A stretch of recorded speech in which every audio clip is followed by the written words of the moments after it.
treinador estrangeiro na seleção brasileira. Qual o seu pensamento? Hoje. Se eu vou deixar você falar primeiro. Cara, eu acho o seguinte, o Ronaldo esteve aqui, Galvão, e a gente conversou sobre isso. Cara, qual é o objetivo do futebol brasileiro? É ganhar, é ser campeão. Ano que vem são 24 anos que a gente não ganha a Copa. Isso aconteceu em 94, quando a gente foi a primeira vez campeão do mundo. Você também, nos 70 você não narrou. Não. Então, seu primeiro título campeão do mundo foi em 94. Assim, de seleção, sim. Como o meu. Chega de ilusão. O Brasil, o país do futebol, virou piada internacional com essa novela interminável de treinador na seleção. 2 anos de espera, interinos vergonhosos, promessas não cumpridas e a esperança agora está nas mãos de um gringo. Sim, Carlo Ancelotti pode ser a última cartada da CBF, mas será que ele é mesmo a solução ou só mais um capítulo da nossa decadência? Vem comigo porque hoje a treta é pesada e a cobrança vai ser na veia. A discussão sobre a presença de um treinador estrangeiro na seleção brasileira deixou de ser um tabu e se transformou em uma necessidade estratégica. Durante muito tempo, houve uma resistência quase cultural à ideia de um técnico de fora comandar o maior símbolo do futebol nacional. Mas o tempo passou, o mundo mudou. E o futebol brasileiro, por mais que ainda carregue sua tradição, vem acumulando frustrações em campo. Já são mais de 2 décadas sem conquistar uma Copa do Mundo. A cada novo fracasso, o peso dessa ausência aumenta. E a urgência por mudança se torna mais evidente.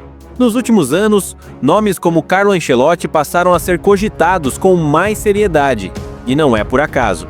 O técnico italiano reúne todas as credenciais que se espera de um comandante da seleção. É vitorioso, respeitado, tem conhecimento técnico apurado, histórico de boa relação com jogadores brasileiros e, acima de tudo, entende o tamanho da responsabilidade que é dirigir o Brasil em uma Copa. Sua trajetória nas principais ligas europeias e seu histórico de títulos, especialmente com clubes que contaram com a presença de grandes nomes do futebol brasileiro, fazem dele um nome quase incontestável. Então é o seguinte, na minha opinião... Gostei, ele foi no meu, porque foi dele mesmo. Ele foi o dono da Copa. Muita gente ajudou muito, o Bebeto foi brilhante, aí o cara do meio campo. Mas aquela Copa ali, aquela geração, aquele grupo saiu daqui, Galvão, com esse objetivo, de ganhar. E se ano que vem essa nossa seleção não tiver esse objetivo, disposição, determinação, essa porra toda que tu sabe, não vai ganhar. Não adianta porque o futebol mudou muito. Mas voltando ao que eu estava te falando, a minha opinião sobre o treinador, a seleção brasileira tem que ser treinada por um treinador que seja campeão, que tenha disposição, que tenha entendimento da responsabilidade que é vestir a camisa da seleção brasileira. Pode ser um estrangeiro? Hoje pode. Se tu me faz uma pergunta dessa há uns 3, 4 anos, eu ia te dizer que não. Eu também. Mas eu mudei. Eu quero ver o Brasil campeão. Eu acho que você técnico da seleção brasileira tem que ser bom. Tem que ser vencedor. Tem que ter presença. Tem que ter voz. Tem que ter um vestiário.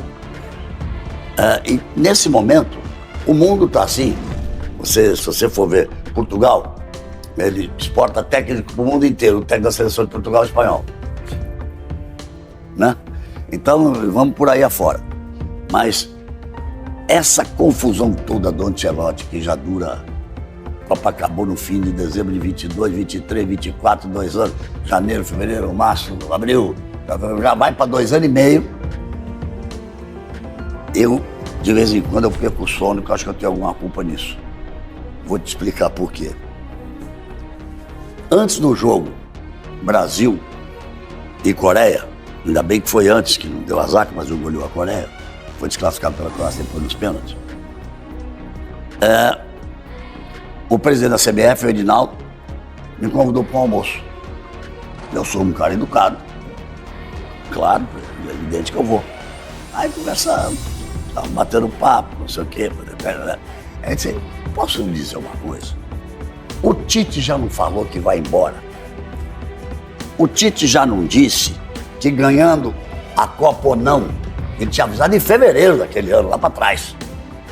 Então, a partir do dia seguinte da eliminação do Brasil, que a gente não espera, ou do título, não tem técnico.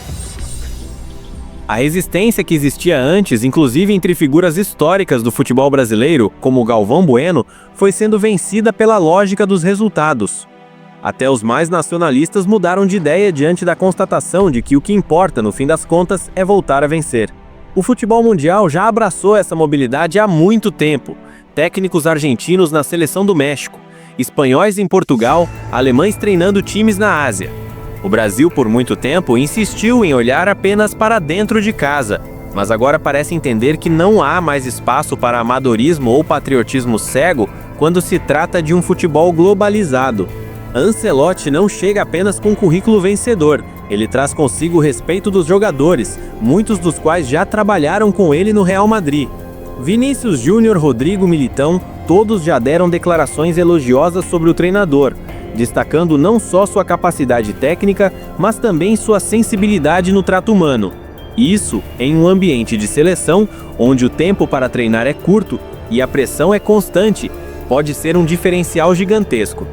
Olha o sucesso que você faria se quando começar no dia seguinte você dissesse: o técnico da seleção brasileira é fulano. Coisa que ele está enrolando até hoje. Nós já tivemos 2 interinos, Romário. Interino da seleção brasileira é uma vergonha. Vergonha. Uma vergonha. O Ramon tá certo, o Ramon dirige o time. Debaixo do nosso amigo Branco foi campeão de novo.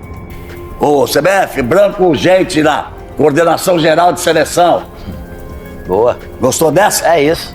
Branco urgente na Coordenação Geral de Seleção. Lá faz o trabalho lá, há 10 anos lá, na seleção de base. E já ganhou tudo lá. Já ganhou tudo lá. Aí, ele falou, um dos objetivos desse almoço eu queria saber a tua opinião. Quem seria? Eu falei, depende. Você quer um técnico brasileiro ou você quer um técnico estrangeiro? Aí, ele disse, eu estou pensando num técnico estrangeiro. Eu falei, eu só tenho um nome, Carlo Ancelotti. Ele olhou, é o vencedor que você fala. Ninguém ganhou igual esse cara. Ele é o único técnico que ganhou todas as grandes ligas da Europa. Todas. Você somar todas elas. Único. Guardiola não ganhou todas. Ele bate de goleada de Champions em cima dos outros. Gosta de jogador brasileiro. Aquele Milan ganhou tudo. Ganhou um campeonato italiano, ganhou a Copa da Itália, ganhou a Champions League, ganhou a Liga, o jogo dos campeões, a Champions da UEFA. Lembra comigo. Dida, Cafu, aí eram os 2 zagueiros italianos, Serginho. Aí tinha mais Kaká, tinha passado o Rivaldo, tinha Kaká, passou O Ronaldo também passou ali. Ronaldo chegou ali, Robinho, Pato foi campeão desse time junto com Kaká, com Cafu, com Dida, com tudo isso. E quando eu falei, na época, ele tinha 4 brasileiros titulares do Real Madrid. O Militão, o Casimiro, o Rodrigo E o Vini. e o Vinícius. Acho que é o que inventei o cara. E a gente está no momento de escolha do treinador da seleção brasileira, ao que tudo indica vai ser mesmo o Carlo Ancelotti. O que você pensa sobre isso? Olha, se você me fizesse essa pergunta há uns 5 meses, eu teria dito para você que eu gostaria que fosse um brasileiro, que eu entenderia, que eu entendia naquela época lá que um estrangeiro talvez não seria muito importante.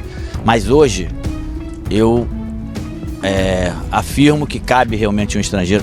O meu preferido seria o Guardiola, mas como é praticamente impossível, essa vinda do Ancelotti com certeza vai trazer, primeiro, bons fluidos para o Brasil, né, para a seleção brasileira. Eu, como presidente da CBF, daria chance ao Renato Gaúcho. Estou sendo assim, bem sincero, como eu sempre fui, até porque no processo é diferente. Mas, já que não é o Renato Gaúcho do Brasil e não é o Guardiola estrangeiro, o Ancelotti, pela história que ele tem, onde ele passou, pela pessoa que ele é, que o Vini já me falou, o Rodrigo já me falou, o próprio André, que eu tive com ele no último encontro, é um cara de muito bom trato, gosta de brasileiro, um treinador que gosta de trabalhar muita parte técnica. Eu torço por ele, espero que realmente, já que está quase próximo, que aconteça, e eu tenho certeza que ele vai fazer uma reviravolta no nosso futebol, porque a gente realmente está precisando. E tudo isso para trabalhar um ciclo que no primeiro momento é só de um ano, né? A Copa do Mundo já no meio de 2026. Como você acha que pode gerar um impacto justamente quando chega um treinador tão vencedor e que tem essa proximidade também com os brasileiros, hoje no Real Madrid e outros também que ele já trabalhou? Assim, e o mais importante é que praticamente todos os brasileiros que trabalharam com ele, eu tenho ouvido assim, já que existe essa possibilidade real dele, todo mundo fala bem dele, bem que eu tô falando no sentido de, pô, ele gosta de brasileiro, ele gosta de jogar um futebol como a seleção brasileira precisa jogar, futebol agressivo, um futebol para frente, é claro, sempre bem resguardado com as pessoas com os jogadores que tem que fazer cada um a sua parte, e é vencedor, né, cara, talvez o maior hoje, na atualidade, o maior vencedor, treinador vencedor que nós temos no futebol mundial, tem o seu peso, eu tenho certeza absoluta que ele conhece bem o futebol brasileiro, vai ter essa pouco tempo, na verdade, um ano, né? A gente tá falando de um ano. Um ano. Um ano, vamos dizer aí, um ano para chegar e mudar esse momento que está vivendo o futebol brasileiro. Mas ele é um cara que eu acredito e posso afirmar que tem essa capacidade. Se o objetivo é vencer, por que ainda tratamos a seleção como feudo político? Se Ancelotti é o nome, que anunciem logo. Porque vergonha mesmo é ver a camisa mais vitoriosa da história sendo tratada como um plano B. O Brasil precisa voltar a ser temido e isso só vai acontecer quando pararmos de romantizar o técnico brasileiro mediano e começarmos a agir como uma potência mundial. A hora é agora.